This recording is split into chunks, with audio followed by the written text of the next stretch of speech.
Class 10th Physics, Chapter number 13, Sound. Numerical number 1. At a particular temperature, the speed of sound in air is 333 meter per second. If the wavelength of a sound wave is 3 centimeter, calculate the frequency of the sound wave. Is this frequency in the audible range of the human ear? एक ख़ास दर्जा हरारत पर sound यानी कि आवाज़ की जो रफ्तार है हवा में वो 333 मीटर पर सेकंड है। अगर साउंड वेव की वेव लेंथ 3 सेंटीमीटर हो तो साउंड वेव की फ्रीक्वेंसी कैलकुलेट करें। क्या ये फ्रीक्वेंसी इंसानी कान की काबिल समात हदूद में है या नहीं है, ये हमने बताना है। तो वो तो हमें पता है 20 से 20,000 हर्ट्ज़ तक है रेंज, तो हमने आंसर देखना है कि वो उस रेंज में आता है कि नहीं आता। सबसे पहले तो स्पीड ऑफ द साउंड हम मेंशन करेंगे जो कि v से ज़ाहिर किया जाएगा 333 मीटर पर सेकंड।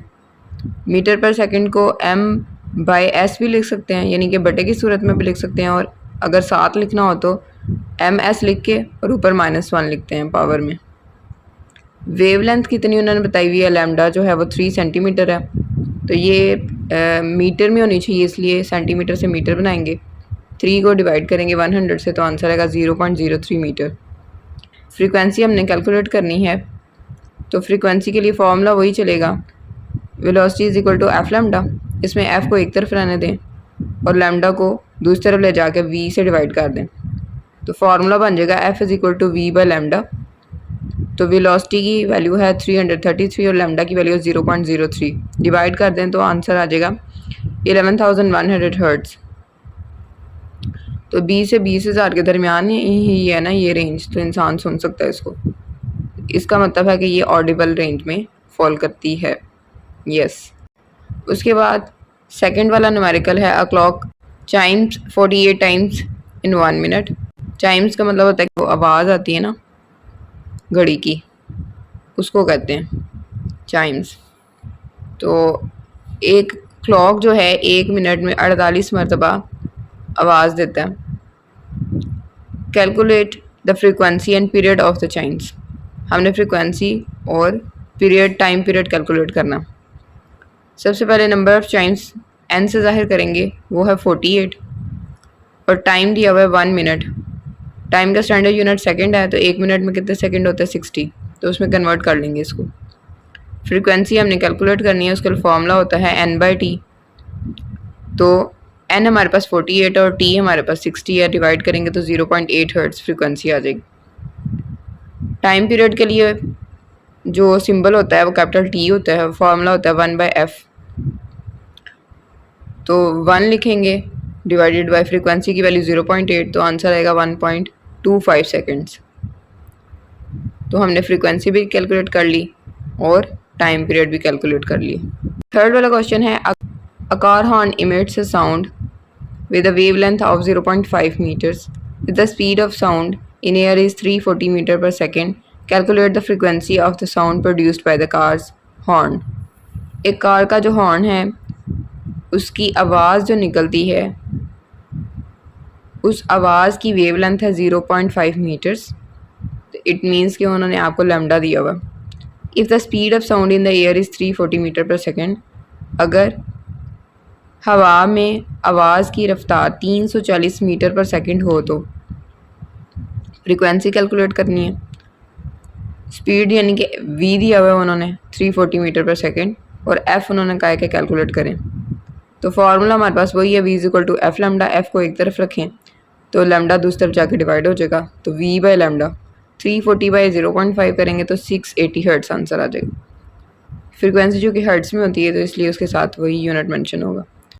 फोर्थ वाला क्वेश्चन है, a wave travels with the speed of 500 meters per second, यानी कि वेलोसिटी दी हुई है, and has a wave length of 2 meters, यानी लैम्डा दिया हुआ।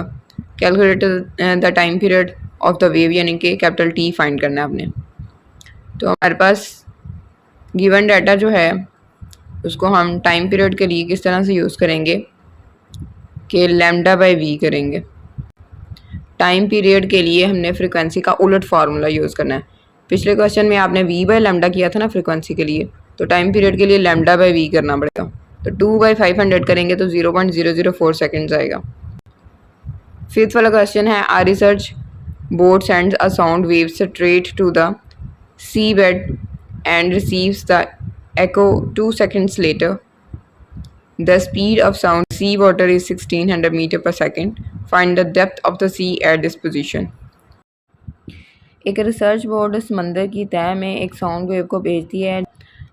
2 सेकंड बाद उस साउंड की गूंज जब वापस आती है, स्पीड ऑफ साउंड उन्होंने बताया हुआ है कि 1600 मीटर पर सेकंड यानी वेलोसिटी दी हुई है और टाइम हमें दिया हुआ है। तो हमने डिस्टेंस मालूम करना है, depth of the sea at this position. तो इस पोजीशन पे समंदर की गहराई कितनी है, यानी कि यक तरफा हमने फासला मालूम करना है। टोटल डिस्टेंस जितना है उसको 2 से डिवाइड करेंगे तो एक साइड का डिस्टेंस निकलेगा। 2 सेकेंड्स टाइम को शो कर रहा है, तो हम लिखेंगे कि t is equal to 2 seconds है। उन्होंने कहा है कि जो स्पीड है साउंड की यानी कि v दिया हुआ है 1600 मीटर पर सेकेंड है।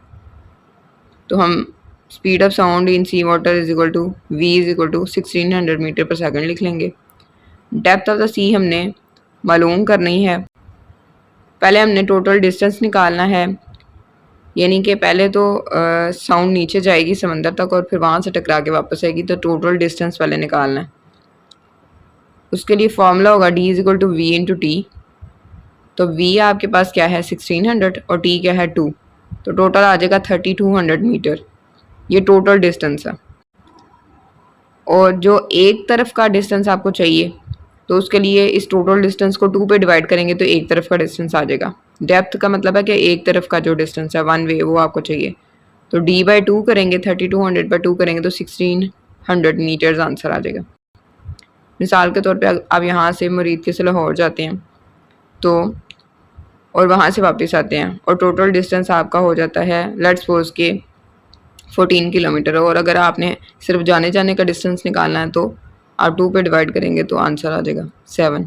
ठीक है, इसी तरह इन्होंने ये चीज़ कैलकुलेट की हुई है कि टोटल पहले डिस्टेंस निकाला और उसको 2 पे डिवाइड करके एक तरफ का डिस्टेंस निकाला। क्वेश्चन नंबर 6 है, person claps his hands near a mountain and hears the echo after 6 seconds. पहाड़ के नज़दीक एक आदमी जो है वो ताली बजाता है और उसकी आवाज़ टकरा के 6 सेकंड बाद वापस आती है। If the speed of sound is 343 metres per second, what is the distance of the mountain from the person. अगर आवाज़ की रफ्तार 343 मीटर फी सेकंड हो तो इसका मतलब है कि उस शख्स का पहाड़ से कितना फासला, ये हमने मालूम करना है। सबसे पहले तो उन्होंने आपको जो बताया हुआ है टाइम t वो आप मेंशन कर लें 6 सेकेंड्स है। फिर उन्होंने आपको स्पीड यानी कि v दिया हुआ है 343 मीटर्स पर सेकेंड। उसके बाद उन्होंने डिस्टेंस मालूम करने का कहा हुआ है, तो डिस्टेंस के लिए आपने v इंटू टी का फॉर्मूला लगाना है। तो 343 मल्टीप्लाइड बाई 6 करेंगे 2058 मीटर्स आ जाएगा।